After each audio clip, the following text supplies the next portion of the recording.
Hermosas ciudades que eran reconocidas por sus edificaciones, estatuas e historia, algunas siendo consideradas leyendas, pero también están las que siquiera se sabe cómo surgieron. Lugares que hace miles de años estuvieron en la superficie, hoy en día se encuentran varios metros bajo el agua, debido a terremotos, tsunamis o siendo tapadas poco a poco por el mar, incluso algunas inundadas por el ser humano. Por eso hoy en Cosas Interesantes te contaremos sobre 7 ciudades antiguas sumergidas en el mar. Número 7. Pavlopetri. Se encuentra sumergida en la costa sur de Laconia, Grecia. Según el último estudio, se considera que se hundió en el año 1000 a.C. y que fue habitada desde el 5000 a.C., siendo el yacimiento arqueológico sumergido más antiguo. Fue descubierta en 1967 por el inglés Nicholas Fleming, quien además realizó el mapeo casi completo con sus calles, edificios y tumbas que se encuentran a 3 o 4 metros bajo el agua, a tan solo algunos metros de la orilla en la bahía de Batik. En 2009 se realizó una investigación con expertos en el sonar acústico usando las nuevas técnicas del levantamiento digital, logrando registrar que toda la ciudad cubre más de 80.000 metros cuadrados, con nuevos edificios incluidos, una sala rectangular y una calle con una serie de edificaciones. Esta área no ha sido reconstruida ni alterada por la agricultura, manteniendo el diseño de la ciudad como era hace miles de años, aunque ha sufrido erosión a lo largo de los siglos, y a pesar de estar protegida por la UNESCO en su lista de monumentos significativos de herencia cultural bajo el agua, actualmente el sitio arqueológico está siendo dañado por anclas de barcos de arrastre, por turistas y por los cazadores de recuerdos. Número 6. Bayas. Fue una ciudad ubicada en la costa de Campania, Italia, situada entre el cabo Miseno y Puteoli. Se le denominó Bayas por el nombre del timotel de Ulises, Bayo, que fue enterrado en un lugar en las costas de Nápoles, estableciéndose como uno de los puertos de la colonia griega de Cumas, célebre por sus baños y aguas minerales. Y aunque las propiedades terapéuticas de sus fuentes termales tal vez ya eran conocidas, hubo un tiempo en el que Bayas era prácticamente desconocida, hasta que en el siglo II a.C. comenzó a ser frecuentada por personajes de la aristocracia romana. Después, en el curso del siglo I a.C., después de la victoria de Pompeyo contra los piratas que amenazaron las costas de Campania, se empezó la reconstrucción de la zona, las villas suntuosas, instalaciones termales y albergues decorados con mármol y esculturas, haciendo muy pronto de Bayas un centro balneario de élite, atrayendo a grandes personajes como Pompeyo y Julio César, el cual instaló su morada en el punto más alto del litoral. En tiempos del imperio se convirtió en una ciudad importante y obtuvo el privilegio de municipio, que era la segunda clase más alta para una ciudad romana, convirtiéndose en uno de los lugares de estancia preferidos por la familia imperial. Ya mucho después de la caída del imperio romano, en el siglo XII después de Cristo, Federico II de Suabia frecuentaba este lugar de cura, que en la Edad Media decayó y hoy se encuentra aproximadamente a 15 metros de profundidad. Los restos de Bayas se pueden visitar, ya que en los años 90 se protegió esta zona arqueológica y en 2002 se abrió como un parque arqueológico subacuático. Normalmente se observa sobre barcos con fondo acristalado, pero también haciendo submarinismo. Número 5. Heracleion. Fue descubierta por un equipo franco-egipcio y arqueólogos submarinos liderado por el francés Franck Goddio a principios de los años 2000. Tras 2 años de búsqueda, descubrió la ciudad perdida, también conocida como Tonis, sumergida en la bahía de Abukir, en la desembocadura del Nilo, Egipto, actualmente a 2,5 kilómetros de la costa y aproximadamente a 10 metros bajo el agua. Su origen legendario se remonta al siglo VII a.C.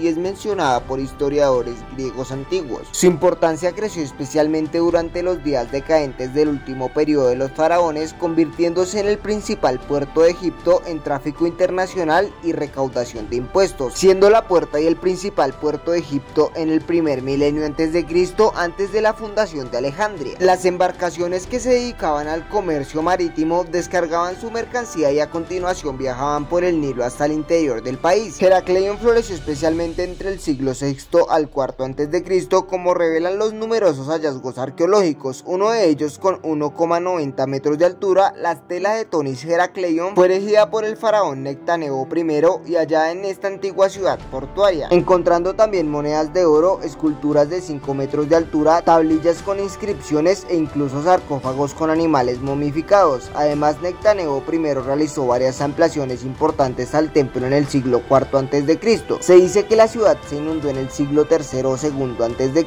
probablemente debido a la licuefacción del terreno y el avance del agua, desapareciendo la ciudad de Heracleion progresivamente entre los siglos. Número 4.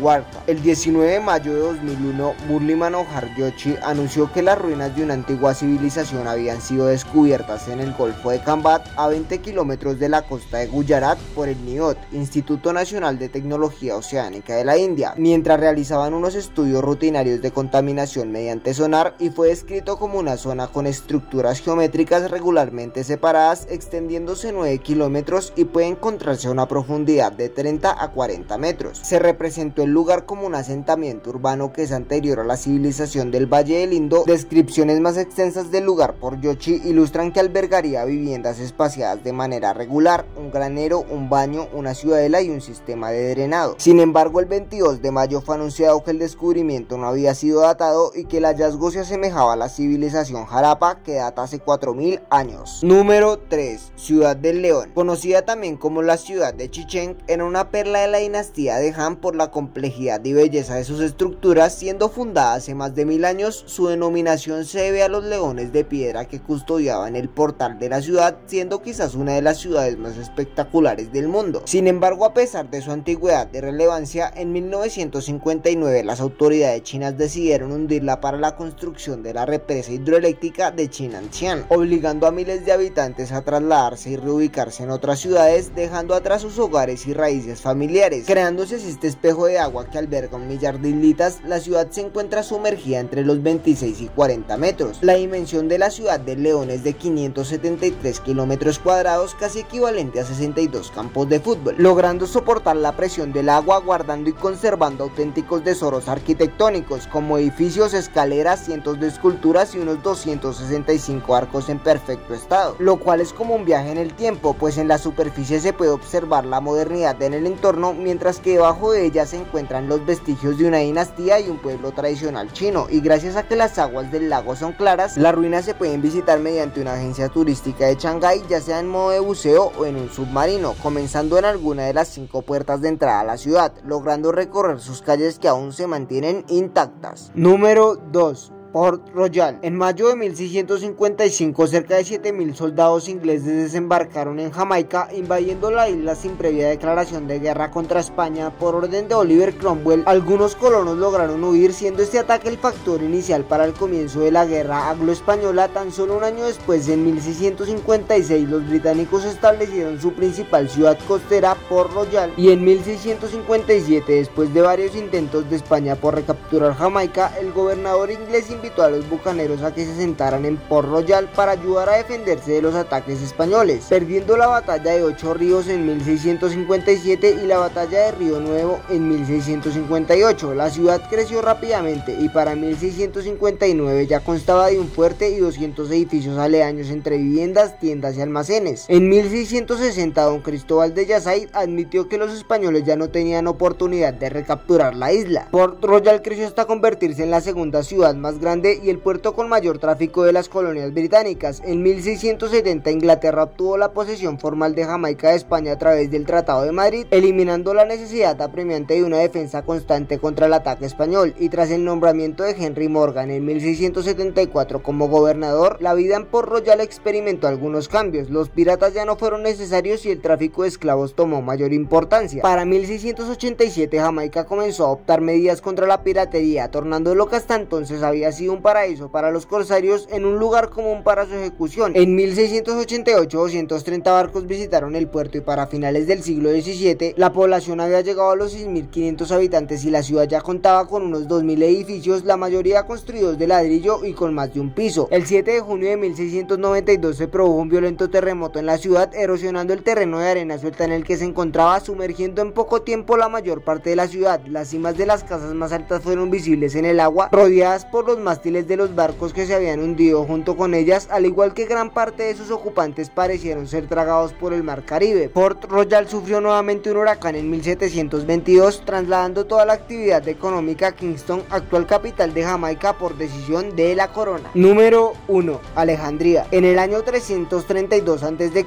el rey de Macedonia, Alejandro Magno, entró triunfante en Egipto como vencedor del rey persa Darío III, quien controlaba el reino desde el año 343 a.C. Cristo, Alejandro fue bien recibido por los egipcios, quienes lo apoyaron en su lucha contra los persas. Además de aceptarlo y aclamarlo como libertador, por decisión popular se concedió a Alejandro la corona de los dos reinos, siendo nombrado faraón en noviembre del año 332 a.C. y unos meses después, en enero del año 331 a.C., se fundó la ciudad que llevaría su nombre en un lugar de la desembocadura del Nilo, sobre un poblado llamado Racotis. Al este de Alejandría en la antigüedad existían importantes ciudades como Canopo y Heracleion.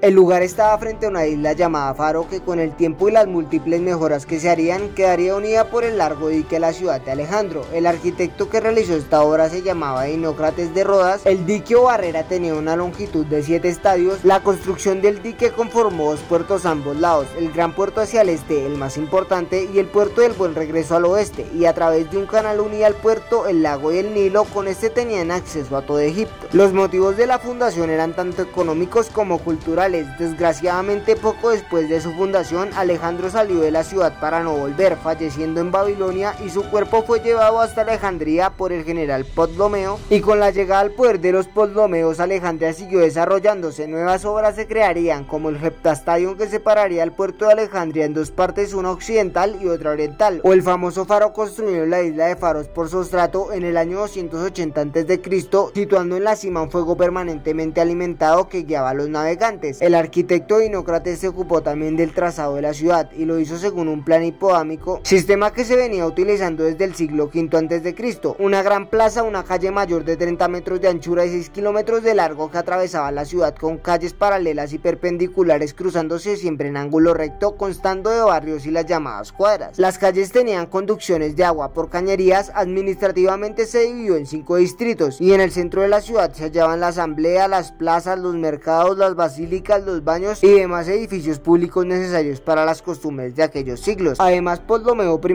mandó a construir el gran palacio que serviría de alojamiento a toda la dinastía ptolemaica, y su hijo fue el impulsor y creador del edificio levantado al otro lado del jardín y conocido desde el principio con el nombre de museo, llamándole así por respeto a la sabiduría. Con el tiempo fue ampliándose y tomando gran importancia. Una parte se dedicó a la biblioteca, que convirtió a la ciudad en el foco cultural del mundo antiguo. Para el año 30 a.C., Julio César, a petición de Cleopatra, tomó el control de las fuerzas de la ciudad y al final regresó a Roma. Julio César y Cleopatra mantenían un estrecho vínculo amoroso y dejaron descendencia cesárea. A la muerte de Julio César le sucede su hijo adoptivo Octavio Augusto. Cleopatra y Marco Antonio inician un vínculo amoroso, y paralelamente se libra una disputa entre Marco Antonio y Octavio, repercutiendo en la batalla de Alejandría. Derrotado, muere Marco Antonio y Octavio visita a Cleopatra. La reina, al ver que no tenía posibilidades, se suicidó, según la tradición, mediante la muerte ritual por mordedura de áspid, cuya muerte puso fin al periodo helenístico de Alejandría. Con el tiempo, los romanos convirtieron a la ciudad en una próspera metrópolis con varios cientos de miles de habitantes. Además, con su llegada vinieron muchas guerras, siendo saqueada y destruida varias veces. Además, hubo varios desastres naturales, uno particularmente devastador, el terremoto de Creta en julio del 365, que fue seguido horas después de un tsunami que devastó particularmente en las costas de Libia y Alejandría, causando alrededor de 50.000 víctimas, y al menos el 20% de la ciudad de los Ptolomeos se hundió para siempre. Ojalá el video te haya gustado, y si fue así, por favor regálame tu pedazo de me gusta. Si quieres ver algún tipo de tema en este canal, solo tienes que comentar aquí abajito, y no olvides suscribirte a mi canal, darle a la campanita, y nos vemos en el próximo video con más cosas re interesantes. Chao, chao.